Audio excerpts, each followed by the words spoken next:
नमस्कार, लेडियंस फैशन उद्योग में एक बार फिर आपका स्वागत है। मैं आपके साथ नूपुर। आज हम आपसे बस इतना ही कहना चाहेंगे, खासकर महिलाओं को, जो महिलाएं घर में बैठी हैं, कुछ कर नहीं सकी अभी तक, पढ़ी लिखी हैं, मन में जरूर एक सपना कुलबुलाता है, जो सपने कहीं ना कहीं अंधेरे में खो गया है। शादी के बाद, शादी के पहले तक महिलाएं सोचती रही ये करेंगे वो करेंगे, लेकिन शादी के बाद उनको दूसरे के घर में आना पड़ता है और दूसरे के घर में आने के बाद उस सिस्टम में उनको जुड़ करके एक नई जिंदगी फिर से वहां से आरंभ करना पड़ता है। घर तो चलता है पति का, पत्नी जो है वो पति की बन जाती है और सोचती है ये घर हमारा है, ये परिवार हमारा है, पूरी जिम्मेदारी बहू पे आ जाती है। चलिए, बहू और सास, ननद, देवर, पति के विषय में अभी हम कुछ नहीं बोलेंगे। अभी सिर्फ हम उन महिलाओं से, उन पति से कुछ कहना चाहते हैं, उन पति से कुछ कहना चाहते हैं कि जो अपने परिवार को छोड़कर, अपनी परिवार की व्यवस्था को छोड़कर 7 फेरों के बंधन में आपसे बंध कर आपके पास आई हैं। हम उनके लिए आपसे ये रिक्वेस्ट करना चाहेंगे कि घर बैठे अगर वो कुछ करना चाहती हैं तो आप उनको सहयोग कीजिए, आप उनको सहयोग दीजिए। क्योंकि आप अगर सहयोग नहीं करेंगे, सहायता नहीं देंगे तो उनका कौन है। सबसे अगर गुमान होता है, गरूर होता है और लोग सोचते हैं घमंड होता है, तो एक महिलाओं को अपने पति पे होता है और उसी गुरूर में वो रहती हैं कि मेरे पास मेरा पति है, बहुत मानता है। भले ही पति मानता हो या नहीं मानता हो, जाके उस महिला से पूछिए, 75% से ज्यादा महिला आपको कहेगी कि मेरे पति हमसे प्यार करते हैं। कभी वो अपने पति की तौहीन नहीं बर्दाश्त कर सकती है, उसका नाम एक महिला है। तो आप उनकी आंखों में झांक कर क्यों नहीं देखते कि वो दर्द से उमड़ता हुआ जो पिघलने को बेताब है समंदर, वो कहां जब्ज हो चुका है।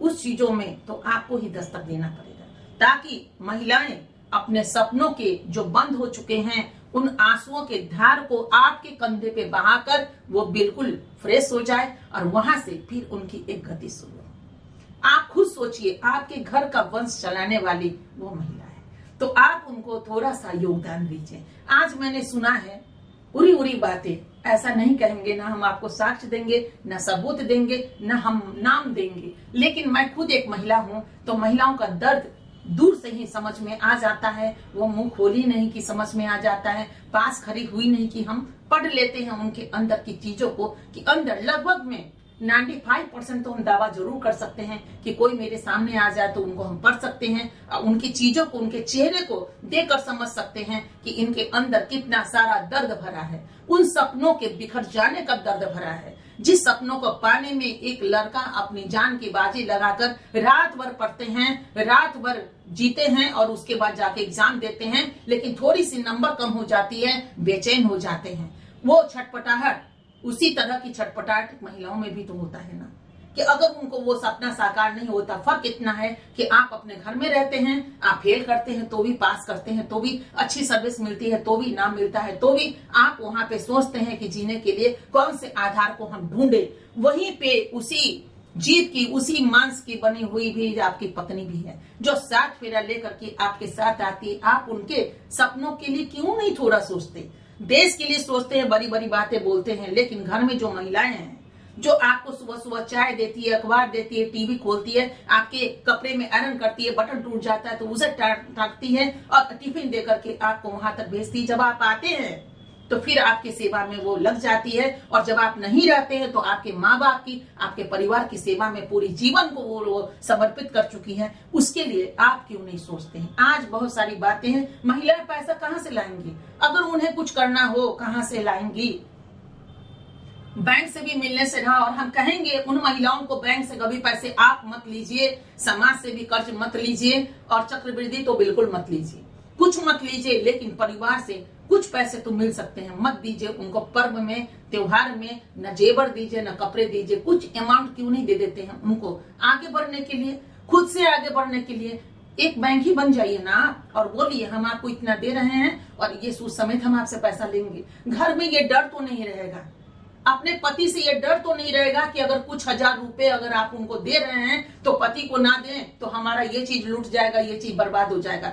4 बच्चे को जन्म अगर आप दोनों मिलकर के देते हैं, उस बच्चों पे न जाने लाखों रुपए आप लुटा देते हैं, डॉक्टर बनाते, इंजीनियर बनाते, उसमें कुछ लड़के फेल करके आते, कुछ बेटियां फेल होके आती है, आप बर्दाश्त करते हैं। लेकिन एक आपकी जो पत्नी कुछ करना चाहती है, उस पे ये ताना बाना जो मारते हैं कि फुर्सत तुम्हें कहाँ है, क्या वक्त है तुम्हारे पास, बचता है ये 24 घंटे में तुम्हारे पास क्या? महिलाएं आपके घर में जब ब्याह करके आई है तो कि अपने आप को क्या एग्रीमेंट बना दिया है कि पूरा 24 घंटे के मालिक आप हो? महिलाओं पे हुकूमत कब तक और क्यों करें आप? ये जरा सोचिएगा। पति सिर्फ परिवार के लोगों के विषय में अभी हम नहीं बोलेंगे, सिर्फ पति से ये बात हम कहना चाहेंगे कि महिलाओं पे किसकी हुकूमत होनी चाहिए? आप पर पत्नी की हुकूमत हो और पत्नी की हुकूमत आप पर हो। बाकी एक परिवार है जिसको सरलता से जीना चाहिए। ननद शादी करके अपने ससुराल जाएगी, देवर के लिए फिर एक पत्नी आएगी, उनका जीवन वहां, नंदों का जीवन अपने घर पे। यहाँ कौन रहेंगे? आपके माँ बाप, आप और आपकी पत्नी। यही तो एक परिवार होता है। शायद हम सच बोल रहे हैं, उस अनुसार सोचिएगा जरूर। और उन छोटी छोटी खुशियों को बीन कर अगर आप अपनी झोली में डालेंगे ना, पत्नी की झोली में, फिर देखिए ना वो किस तरह खुश रहती है। और वो खुश रहेगी तो आपका परिवार बिल्कुल हैप्पी होगा। और आने वाला कल जहां आपके छोटे छोटे नन्हे मुन्ने बच्चे हैं ना, वो देश का विकास किस तरह करते हैं। पहले तो घर का विकास होगा, फिर देश का विकास होगा। जब आप बूढ़े हो जाएंगे ना, तो वही बच्चा तो आपका एक मजबूत लाठी बनेगा और पत्नी भी पैसा कमाएगी, पत्नी भी नाम कमाएगी। फिर दोनों रिटायरमेंट के बाद कितना खुशियों भरा पल होगा जिसमें आप दोनों नहाएंगे। ये क्यों नहीं सोचते? क्यों महिलाओं के आंसू पर ध्यान नहीं देते? रो रही है तो रो रही है, उसका मामला है, मुझे उससे क्या। हम तो आराम से अपने सुख चैन से दिन भर 9 बजे जाते हैं घर से, आते हैं 9 बजे रात में। चलिए 12 घंटा ऐसे गुजरा और उसके बाद खाना पीना खा के सो जाते हैं। घर की लड़ाई में कौन पछताए में पड़े। लेकिन एक लड़की जो दूसरी जगह से ब्याह करके आती है किसी दूसरे घर में, वहां सोचिए समय पर आपके परिवारों का देखभाल करती है। तो ये क्या बधुआ मजदूर है जिसपे पहले के जमाना में सुनते थे, कुछ पिक्चर देखा तो वहां से पता चला बंधुआ मजदूर होता क्या है। ये लगान कब तक भरेगी महिलाएं? आखिर लगान कब तक? और इसी के कारण परिवार टूट रहा है, बिखर रहा है। आप पति अगर स्ट्रिक्ट हो जाए और कहे नहीं, अपनी पत्नी की आंखों से आंसू नहीं बहने देंगे, हम दावा करते हैं आपका घर को महिलाएं तोड़ेंगी नहीं। आज कुछ महिलाएं ऐसी होती है जो मजबूत नहीं होती, कमजोर मानसिकता की होती है, उनको लोग हिला देते हैं और आपका परिवार टूट करके बिखर जाता है। नहीं, परिवार को आपको ही भाई साहब समेटना होगा। पत्नी को समेटिए और कहते हैं ना, चोर के हाथ में चाबी दे दीजिए, फिर आप सो जाइए। चोर कभी आपके यहाँ से 1 रुपए की चोरी नहीं करेगा। उसी तरह एक पत्नी जो है, उन पर इतना प्यार लुटाइए जितना प्यार आपने लुटाया है अपनी पत्नी पे, देखिए उससे कहीं ज्यादा वो अपना प्यार आपके परिवार पे लुटा देंगे। और आप निश्चिंत होकर के अपने दफ्तर जाइए, अपने काम कीजिए। लेकिन घर में अगर किसी को कुछ करना हो तो थोड़ा आप मदद क्यों नहीं कर सकते? पत्नी तो आप ही की है। सोचिए ना तनिक, बच्चों पे खर्च कर सकते हैं, पत्नी पे खर्च करने में क्या बुराई है? जो आप पत्नी पे हाथ खींच लेते हैं। अगर माँ बाप ये कहते हैं नहीं करने देंगे, कुछ जगहों पे ऐसा सुनने को आया है, उनकी चीजों को लॉक कर दिया गया। अब बताइए कितनी दुख वाली बात है। आप तक तो ये मैसेज भी नहीं, बहुत जगहों पे देखा, मायके से जो जेवर लाती हैं, जो कपड़े लाती हैं, जो मशीन लाती हैं, या जो भी चीजें ऐसी होती है जो वो उसको उपयोग में ला सके, उसको उसकी सास लोग मिल करके उसे लॉक कर देते हैं, ननद की शादी में उसे दे देते हैं। ये चीज एक अपराध है कि नहीं है? सपनों के टूटने का ये दर्द है कि नहीं है? बिखर जाने का ये बोल है कि नहीं है? इसे आप कौन सा नाम देंगे?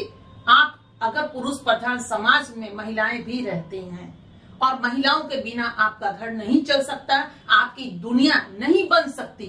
उनका नाम है महिला, और महिला के होंठ पे अगर खुशी आएगी तो आपके घर में वो खुशियां बिखेर देंगी और तब लगेगा कि ये तो गुलशन सा बन गया है, ये तो गुलशन लग रहा है। तो घर को गुलशन बनाइए। हम आपसे यही कहना चाहेंगे कि आज की तारीख में सिलाई, कटाई, बुनाई ऐसी चीज है जिसको वो घर में कर सकती हैं। उनके पास हुनर है तो भी, उनके पास हुनर है नहीं तो भी आप उन्हें प्रेरित कीजिए और कहिए ऐसी हम तुम्हारे पीठ पे हैं, हम खड़े हैं। कैसे नहीं सीख सकती हो? नहीं सीखने वाली चीजें भी तुम सीख सकती हो। जब इंसान चांद पे पहुंच सकता है तो महिलाएं जिनको हुनर नहीं है वो हुनर कैसे नहीं प्राप्त कर सकती? जो बिल्कुल तन मन और मन से बिल्कुल वो स्वस्थ है, कर सकती है। न सिर्फ पैसे की कमी हो जाती है, महिलाओं के पास शादी ब्याह में वहां पैसे बर्बाद कर दिए जाते हैं, कपड़े लत्ते दहेज और जेवर जेवरात देने में शादी में खत्म होते हैं। परिवार से वो खाली हाथ आती हैं, जब आपके घर में आती हैं तो फिर वहां भी उनका हाथ खाली ही रह जाता है। हम सभी पतियों को ऐसी बातें नहीं कर रहे, बहुत जगह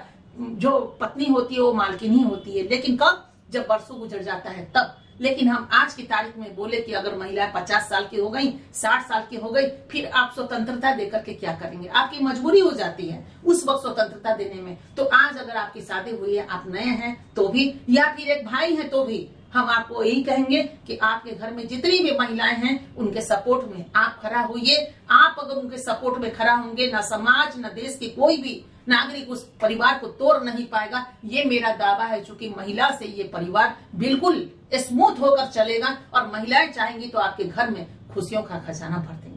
तो 2 कदम आप चलिए, महिलाएं तो ऐसे भी 8 कदम आपके साथ चलने को तैयार है। परिवार कभी नहीं टूटेगा। और महिलाओं को आप प्रेरित कीजिए। और जो महिलाएं, आज आपको भाई साहब मैं कह रही हूँ, जो भी महिलाएं सिलाई कटाई बुनाई जानती हैं, उनके लिए हम उनको साथ देने को तैयार हैं। आप उस सपोर्ट में उतरिए। और महिलाओं को अगर थोड़ी बहुत अगर कमी होती है, थोड़ा बहुत पैसे खर्च करने होते हैं, तो क्यों नहीं करते हैं? आप उनके भाई हैं, आप उनके पिता हैं, आप उनके पुत्र हैं, सब मिल करके, यानी 4 रिश्ते तो घर में होते हैं, बाकी रिश्तों को तो और भी नाम देने दीजिए, लेकिन 4 रिश्ते ऐसे घर में होते हैं जो आप खड़े हो जाएंगे तो कौन ऐसा दुनिया में आदमी है जो महिला को कमजोर बना दे? महिला कमजोर नहीं है भाई साहब, आप हमारे साथ है ना। जब तक एक भाई रहेगा साथ, तब तक उसकी बहन कमजोर नहीं पड़ सकती। ये मेरा दावा है।